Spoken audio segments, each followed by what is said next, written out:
This is Jeremiah chapter 16, verse 19. And before we get started, I want to read this. So as I'm reading these books, I want you to remember this. Jeremiah 16:19. O my power, my strength, and my fortress, and my refuge in the day of affliction. The Gentiles shall come unto thee from the ends of the earth, and shall say, Surely our fathers have inherited lies, vanity, and things wherein there is no profit. So who is inheriting all these things? The Most High tells you right here, it's the Gentiles. It's not the Jews. It's the Gentiles. They're the ones who are going to run to us and say, Surely our father have inherited lies, vanity, and things wherein there is no profit. They're the ones who have all of this. They are not Israelites. They are not the 12 tribes of Israel. They are not the Judeans. They are those who are converted to being us and have taken over our name. So as we read this, this is called the Khazars in the motion picture industry. And like I said, this was a Jewish man that wrote this. So we're going to read. And it says, since the early years of motion pictures, converted Jews have played a major role in the development of film industry. This is true not only in Hollywood, where the role played by the Khazarian Jews is generally known and acknowledged, but of the German film industry up to the Nazi era, and Russian film production up to the time of the Stalinist purges of the 1930s. The British film industry up to the present, and pornographic sex movies, this is where it all came from. Contemporary underground motion pictures were created at a time when the Khazarian Jews were seeking entity into the economic and cultural life of their host countries, like America. Their involvement with motion pictures was due to a number of factors. The film business had not developed a tradition of its own and had no vested interest to defend. B. Participation in it required no intimate knowledge of the vernacular, and films were not yet the realm of businessmen, entrepreneurs, or professional entertainers, but rather scientists such as Edison and Lumiere, who had no idea of the economic and industrial future of their inventions. This thing took off. In addition, the motion pictures were initially regarded as a low-grade form of entertainment suitable only for the immigrant or the uneducated masses rather than a valid art form. And this is how they behooved a lot of people, hypnotized with television by the lies told by the television and the stories. But that Americans were fascinated by this new industry. It's alive! It's alive! It's alive! Over the early months, most people didn't read even then, even though they had the newspapers, they would listen to the radio. It says, and those connected with films were held in contempt. New immigrants therefore found it relatively easy to enter this field, and the Khazarian Jewish immigrants used the opportunity to transform the media from a marginal branch of entertainment into a multi-million-dollar industry. So what happened? What kind of films were being shown prior to them coming over here? You had the film called A Birth of a Nation. That was the only film that they had at that time, and that wrapped up a whole lot of viewers and a whole lot of watchers, Birth of a Nation. And it was a lie. Basically, it was showing Negroes in a very low-grade form of education. And it was showing the white race as a hero, prominent type race. So that was the type of things that were being portrayed on television. So when the Khazarians came over and started making film, they started to put more fantasy into the movie industry with lies. So it says here, the British film industry up to the present and pornographic sex movies, contemporary underground motion pictures were created at a time when the Khazarian Jews were seeking entry into the economic and cultural life of their host countries. Their involvement with motion pictures was due to a number of factors. The film business had not developed a tradition of its own and had no vested interests to defend. B, participation in it required no intimate knowledge of the vernacular, and films were not yet the realm of businessmen, entrepreneurs, or professional entertainers, but rather scientists such as Edison and Lumiere, who had no idea of the economic and industrial future of their inventions. In addition, the motion picture were initially regarded as a low-grade form of entertainment suitable only for the immigrant or the uneducated masses rather than a valid art form. And those connected with films were held in contempt. New immigrants, therefore, found it relatively easy to enter this field, and the Khazarian Jewish immigrant used the opportunity to transform the media from a marginal branch of entertainment into a multi-million-dollar industry. It was like the dot-com industry. Lemley was born in Germany in 1867. When he was 17, he persuaded his father that his future lay in America. And so he bought himself a ticket to come to the United States. Like the story of so many other immigrants, just had a couple bucks in his pocket. Next page. Most of the Khazarian Jews who connected with motion pictures at the beginning of the 20th century were owners of shabby little movie theaters, especially in the poor. You know, like the Nickelodeon movie theaters where you paid a nickel. He watched as people were lining up to pay nickels to go into this new thing called a Nickelodeon. And he counted the number of people going in, figured out what the rent would be, and realized he was in the wrong business. In time, he not only was one of the biggest owners of Nickelodeons and movie theaters, he was one of the biggest exchange owners in the Midwest and the United States, like many others. Immigrant quarters. The new form of entertainment enjoyed great popularity, as the silent film audience did not have to contest with the difficulties of a new language. In order to ensure a steady flow of films, some of the theater owners entered the field of distribution, which in turn enabled them to control more theaters and eventually acquire them outright. The first converted Jewish producer was Max Anderson, who was also an actor, scriptwriter, and director.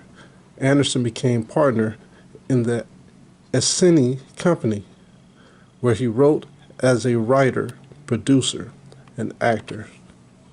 Of all words, right? Essenides. The first proselyte Jewish film distributors to enter the field of production were Sigmund Lubin of Philadelphia, who was the owner of the chain of movie theaters, and William Sieg of Chicago. In 1909, Edison signed an agreement with most of the large film companies that led to the founding of the Motion Pictures Patents Company. Sigmund Lubin and the Esseni companies were among the signatures of the agreement. Most of the independent distributors were forced out of business. Two of them, however, Carl Lemuel and William Fox, decided to fight the Patents Company with the backing of Marcus Lowe, the owner of a large chain of theaters. Remember the Lowe's theaters. They waged their battle in the press and in the courts, produced films at cut-rate prices, and finally won when a 1915 court decision ordered the liquidation of the Patents Company and ushered in the era of the independent production companies. So what we're seeing is a battle of the Khazarians trying to gain control over these small film industries that are going to eventually end up turning out to be moneymakers. Fox and Lemuel were the first to combine all aspects of the film industry, production, distribution, and exhibitions within a single company, and thus became the forerunners of the huge film companies that characterize Hollywood in the 1920s. So this is where Hollywood comes from. These small Jewish companies came together to form Hollywood, along with existing producers.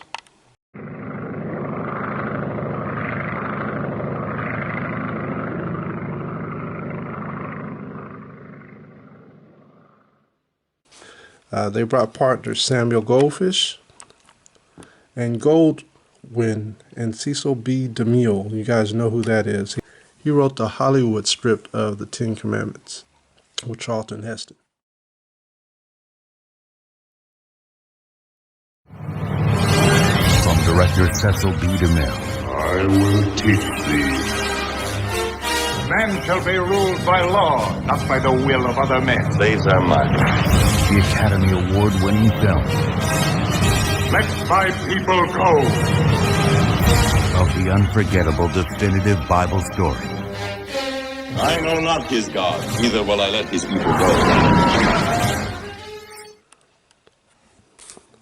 As Paramount continued to grow, smaller producers were compelled either to disband or merge with one another in order to compete.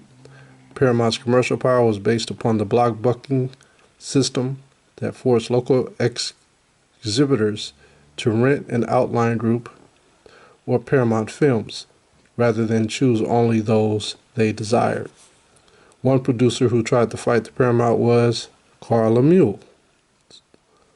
In 1912, he founded the Universal Film Manufacturing Company, which later became Universal Studios. All of these are Khazars. It said that he moved the company to Hollywood and developed it into one of the giants.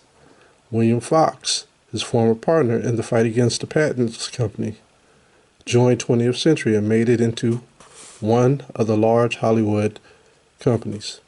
Louis B. Mayer, who owned a chain of movie theaters, mainly in New England, purchased the Metro Company in Hollywood, which had its own studios, and founded the Metro Mayer Company.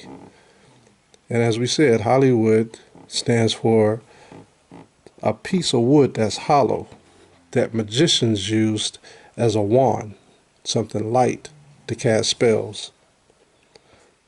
Samuel Goldwyn left Paramount in 1919, and together with the Sohn brothers, founded the Goldwyn Company. In 1924, it merged with Metro Mayer to form Metro Goldwyn Mayer, or MGM. You all know what MGM is, which was headed by Mayer. Goldwyn instead established another independent production company. One could go on and with other Khazarian proselyte Jews who played a major role in establishing the motion picture industry from the early 1920s to the present. The faces of the names change, but it's still the same group of people who control the media.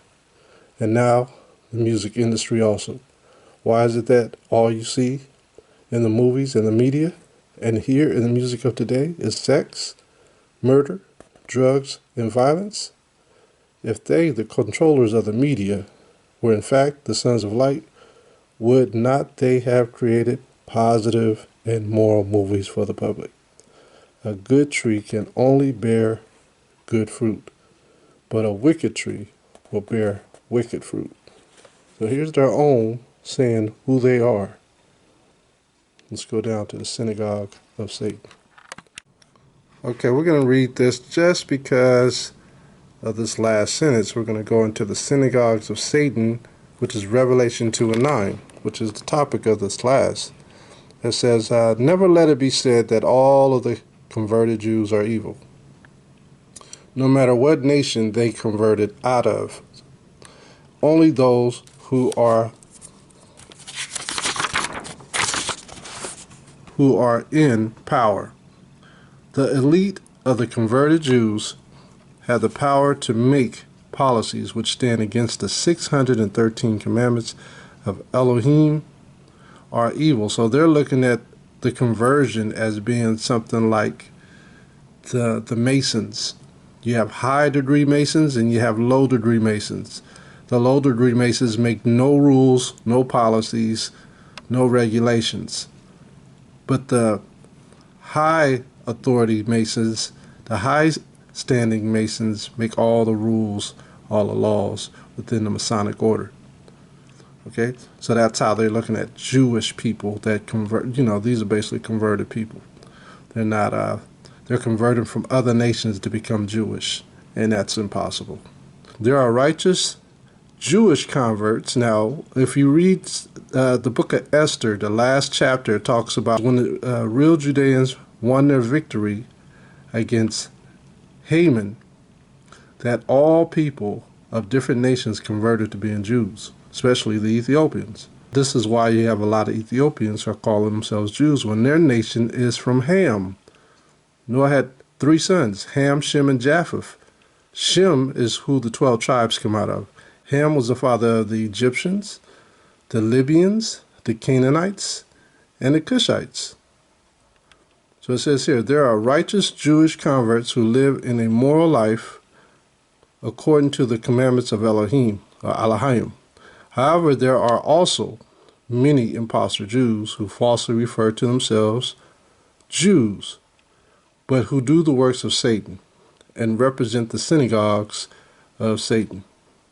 The proselyte Jews have been active in the United States, which are the Khazars, and all radical movements, socialists and communists, old, left, and new, and almost in every major campus in which the new left was active. The proselyte Jews were prominent in the leadership, like the NAACP is another factor. Yet proselytes within the NAACP pointing the finger to say who does what. It says they formed from 3% to half the leadership and members. They also control the American Civil Liberty Union, ACLU, a left-wing front that opposes such moral values as prayer in the schools, a pillar which formerly helped to promote the belief in the Creator and moral values amongst American youth. Now that prayer has been taken out of the schools, wickedness and immorality rule supreme. This has been a vehicle for the synagogue of Satan to continue their rulership over true Israel. So there you have it. Okay, and this is where you get Hollywood weird or Hollywood from. It all stems off of this, and we're going to get into that in our Shabbat class. Okay, I'm going to read this book. This is called The Iron Curtain Over America by John Beatty.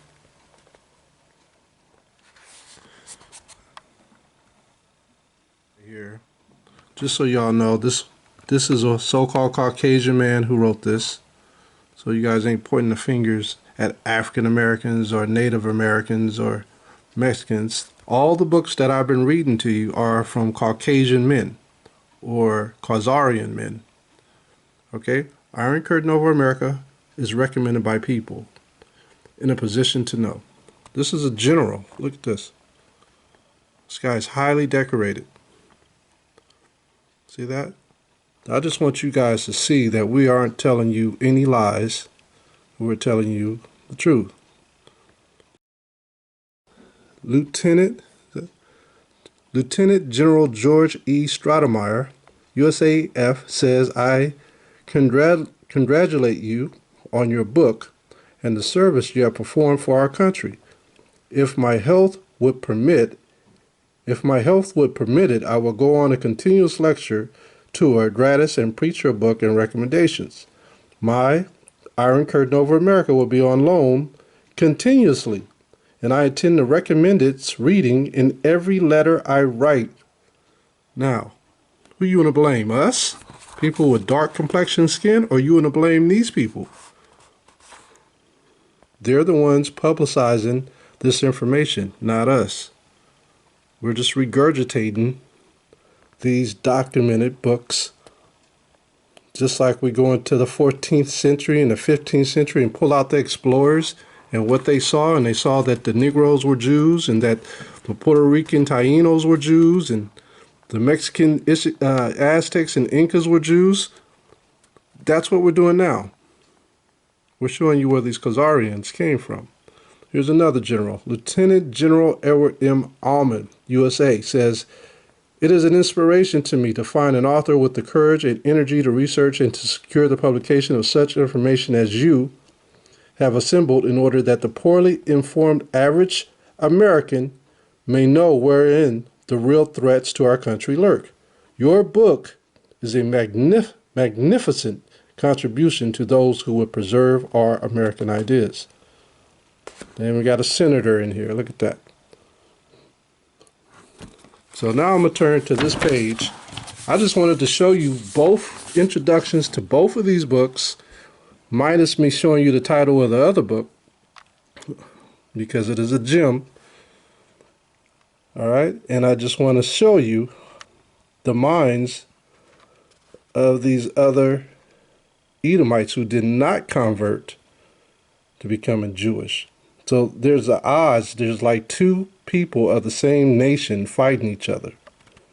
Okay, so I'm going to read this. It says, let us now examine the significance of the fact that almost all recent Eastern European immigrants have joined the Democratic Party. Who is it talking about? It's talking about the Khazarians who came over here as Jewish people. Let us suppose that our present annual crop of immigrants adds each year a mere third of 1 million votes to the Democratic Party. In gratitude for the connivance at their admittance, I'm trying to read through this little small writing.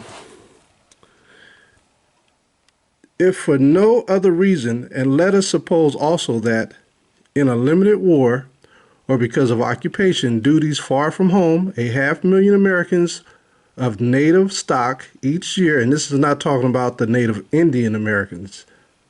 Okay, this is talking about who they suggest the people that live in the United States today are the Native Americans. They've switched roles. Okay, they're saying now that the Caucasians are the Native Americans here. It says 500,000 Americans of native stock each year are either killed or prevented from becoming fathers because of absence from their wives or from the homes they would have established if they were not at war. The suggested figures of 300,000 and 500,000 are merely estimates, but they are extremely conservative. They are based not on a possible global war, but on our present world ventures only, including those in Korea, Japan, Okinawa, and Germany. They were spread thin. It thus appears that the combination of our loosely administered immigration laws and our foreign policy is changing the basic nature of our population at the rate of more than 750,000 a year. In case of a world war, there would be a rapid rise of the figure beyond 750,000. So basically what he's saying is all your white males here in America are dying at war. And so what's happening? You have the Eastern European people coming over portraying to be them or being Jews. And they're filling in those slots. They're taking those slots that their men were in, and they're becoming a majority. All right, let's keep reading. It says, to help in an understanding of the significance of the decrease of the native population occasioned by war, here are 4 comparisons. Some populations' results suffered by our principal opponents in World War II. In Germany, boys expected to leave school in 1952 all the way to 1956. The number respectively was 836,000 all the way up to 820,000. All the way down to 820,000 and 150,000. The final starting figure, which is for boys only, reflects the birth drop because of full-scale participation in World War II, Marion Doldenhoff in European Supplement to Human Events, September 1950. Now, the little ad-lib, what this man is telling you is that while their men were running over there fighting in wars, the Eastern European man was running to the Americas to become the new leaders in America. That's what he's saying right here. And they're filling in those slots. They're taking the jobs, they're taking the industry positions as bosses, as leaders. They're filling in the Democratic Party, taking over those positions in those chairs, as well as even some Republican chairs. That's basically what he's saying. That's not my words. That's basically what he's saying in this, that their men are dying off. It says, even so, German soldiers were near home and have more furloughs than will be possible for our men in Korea or elsewhere overseas, whether or not a full-scale World War III develops. It is thus seen that a combination of war, deaths, and fewer births among the native stock, along with the immigration of the leftist aliens, might appear to some manipulators in the National Democratic Party as a highly desired way to a sure grip on power. To such people, the boom of being a wheel in the ever-rolling socialist machine might be worth more than the lives of soldiers muffed out in the undertakings of Secretary of State Axon or successors of similar ideology. Now, we just went over the motion pictures, right? And we saw these men like B. Mayer and Paramount Pictures and MGM. We saw the owners of these film productions take over these companies and became basically millionaires overnight, okay? But what we fail to understand is these men didn't come over here empty-handed. When they got over here, they took over the taxes that were given, that were supposed to be given to these men that died, so to speak, and they became rich based off of that. I'm going to read this, and this general is going to tell you what happened. Okay, and again, this is not my words. This is this general words, and his constituents agree with them. It says here, it is well to emphasize in this connection that the American sympathy for Jewish refugees or Khazars, so carefully whipped up in large segments of the press and the radio, is mostly unjustified as far as any hardship is concerned. Those, they always talk about, well, we got this business and, we worked hard to get what we have and this and that, but that's all a lie. They were getting handouts the whole time. Lemley was born in Germany in 1867. When he was 17, he persuaded his father that his future lay in America. And so he bought himself a ticket to come to the United States. Like the story of so many other immigrants, just had a couple bucks in his pocket. But he held down a number of odd jobs.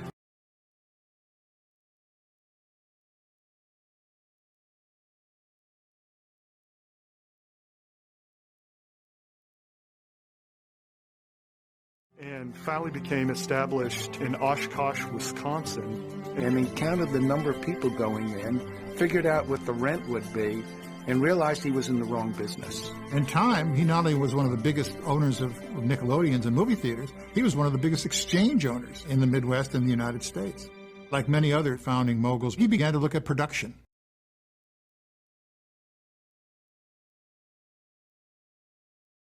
Lemley was born in Germany in 1867. When he was 17, he persuaded his father that his future lay in America. He persuaded his father that his future lay in America. That's all a lie. They were getting handouts the whole time. Okay, while you Negroes and you Latinos and Native Americans wasn't getting anything. No handouts. You just had to pull up your bootstraps and work hard. All right, it says those refugees who arrived in Palestine were well armed or soon became well armed with weapons of Soviet or satellite origin. Now, these are the Khazars that went back to Jerusalem. They were given guns and military arms to take out the Palestinians. Watch. And were able to take care of themselves by killing native Arabs or expelling them from their homes. Those Judaized Khazars arriving, now it's about to talk about the Khazars that arrived in America. Those Judaized Khazars arriving in the United States lost no time in forming an association of Jewish refugees and immigrants from Poland. Remember what we read in the other book that said that they were at the head of all these organizations. Any comments on Israel? We're asking everybody today. Any comments Tell them on to Israel? get the hell out of Palestine. Ooh. Any better comments? Remember, these people are occupied, and it's their land. It's not German, it's not Poland. So where should they go? What should they do? They go home. Where's the home? Poland. So the Jews, Germany. You think Jews go back to Poland and Germany? And America and everywhere else. It says New York Times, March 29, 1944, which at once began to exert active political pressure. Many refugees were well heeled with what? With funds. Now, where did these funds come from? It says portable commodities. What is that? Or spoils from the hands or from the lands of their origin. So whatever their family got, they sent it back to them. They got rich.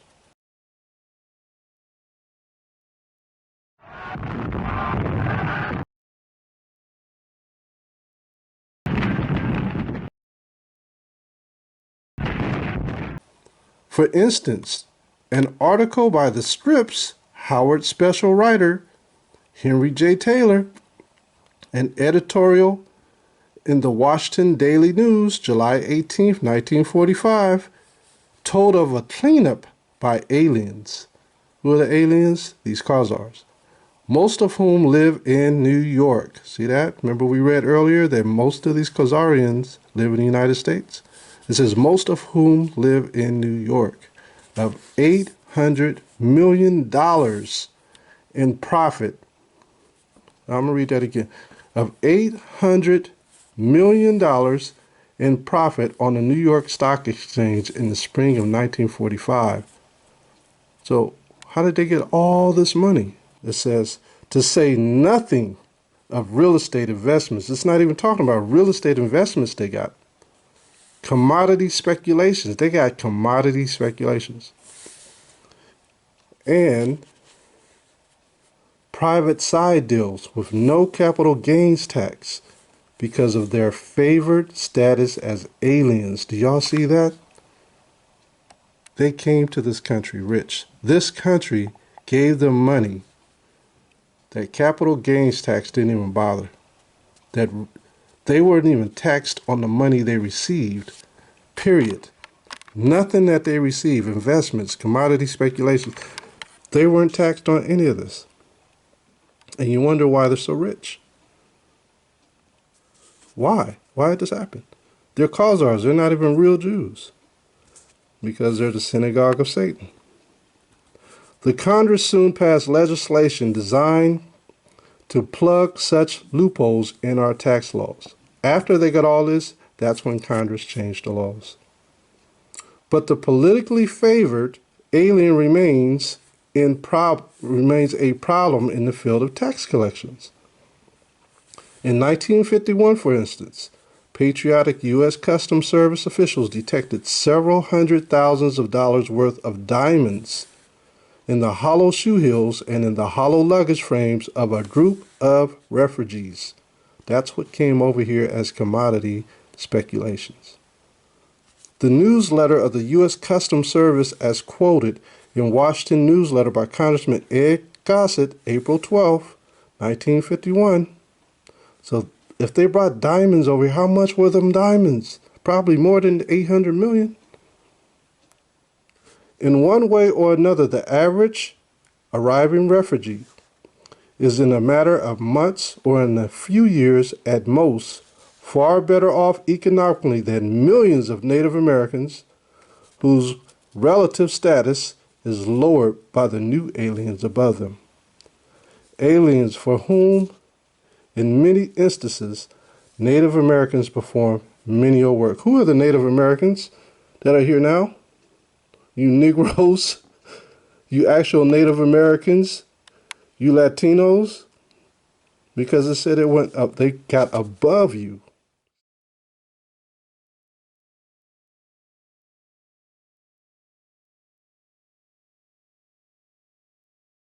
See that? Without having to do any work in this country. All they did was switch their name out from Khazars to Jewish. They were all proselytes. This aspect of immigration has long bothered American-minded members of Congress. Congress knows about it. A report of the House Committee on Immigration and Naturalization of the 68th Congress, 1924, expressed the following principle. Latecomers are in all fairness not entitled to special privileges over those who have arrived at an earlier date, and thereby contributed more to the advancement of the nation, the immigration and naturalization systems of the United States. So all of these are non-Christian aliens of Eastern European origin who don't even deserve this stuff or this sympathy coming from this particular country. You see that? This is why the Most High called them the synagogue of Satan.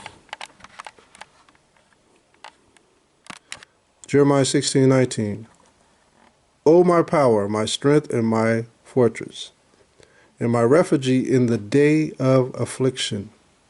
The Gentiles shall come unto thee from the ends of the earth, and shall say, Surely our fathers have inherited lies, vanity, and things wherein there is no profit. So who is inheriting all these things? The Most High tells you right here, it's the Gentiles. It's not the Jews. It's the Gentiles. They're the ones who are going to run to us and say, Surely our father have inherited lies, vanity, and things wherein there is no profit. They're the ones who have all of this. They are not Israelites. They are not the 12 tribes of Israel. They are not the Judeans. They are those who are converted to being us and have taken over our name. Okay? This is what they're going to say when they find out who we are, because most of their leaders know who we are. This is Wisdom of Solomon in the Apocrypha, chapter 5, verse 1. Wisdom of Solomon, chapter 5, verse 1. Then shall the righteous man stand in great boldness before the face of such as have afflicted him, and made no account of his labors.